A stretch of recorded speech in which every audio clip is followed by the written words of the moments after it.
তবে এর কোনো কিছুই আমাদের ভালোবাসতে শেখাবে না, কারণ ভালোবাসা হলো একটি ফল।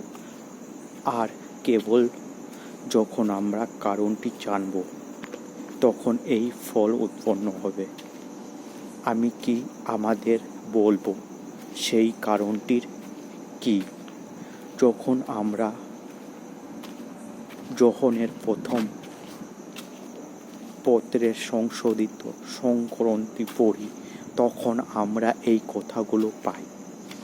আমরা ভালোবাসি কারণ তিনি প্রথমে আমাদের ভালোবেসেছেন, এটা লেখা আছে।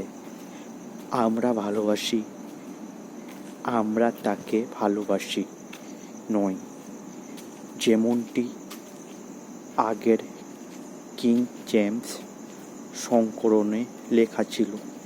আমরা ভালোবাসি কারণ তিনি প্রথমে আমাদের ভালোবেসেছেন। কারণ শব্দটি লক্ষ্য করুন, এটা সেই কারণ যার কথা আমি উল্লেখ করছি।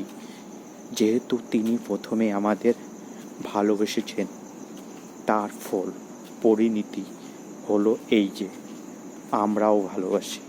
আমরা সবাই ভালোবাসাই প্রকাশ।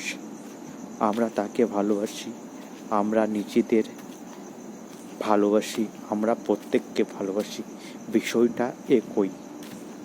আমাদের হৃদয় ধীরে ধীরে রূপান্তরিত হয়। আপনাকে যে ভালোবাসা দেওয়া হয়েছে তা বিবেচনা করুন, তাহলেই আপনি ভালোবাসতে শিখবেন। আপনি নিজেকে বা অন্য কাউকে ভালোবাসতে বাধ্য করতে পারবেন না। আপনি যা করতে পারেন তা হলো ভালোবাসার দিকে তাকানো, তার প্রেমে পড়া এবং তাকে অনুকরণ করা। ভালোবাসাকে ভালোবাসুন, তার মহান আত্মত্যাগ কথা স্মরণ করুন এবং তাকে ভালোবাসার মাধ্যমে আপনি তার মতো হয়ে উঠবেন। ভালোবাসা থেকেই ভালোবাসা জন্ম হয়। আপনি যদি এই টুকরো লোহাকে বিদ্যুতের উৎসের